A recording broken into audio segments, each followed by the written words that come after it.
ہے، اور رشتہ داروں اور محتاجوں اور مسافروں کو ان کا حق ادا کرو، اور فضول خرچی سے مال نہ اڑاؤ کہ فضول خرچی کرنے والے تو شیطان کے بھائی ہیں، اور شیطان اپنے پروردگار کی نعمتوں کا کفران کرنے والا یعنی ناشکرا ہے۔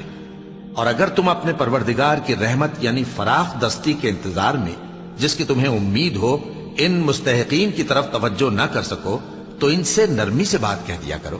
اور اپنے ہاتھ کو نہ تو گردن سے بندھا ہوا یعنی بہت تنگ کر لو کہ کسی کو کچھ دو ہی نہیں، اور نہ بالکل کھول ہی دو کہ سبھی کچھ دے ڈالو، اور انجام یہ ہو کہ ملامت زدہ اور حسرت زدہ ہو کر بیٹھ جاؤ۔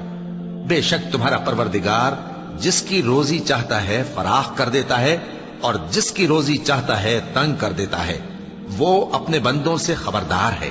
اور ان کو دیکھ رہا ہے۔ اور اپنی اولاد کو مفلسی کے خوف سے قتل نہ کرنا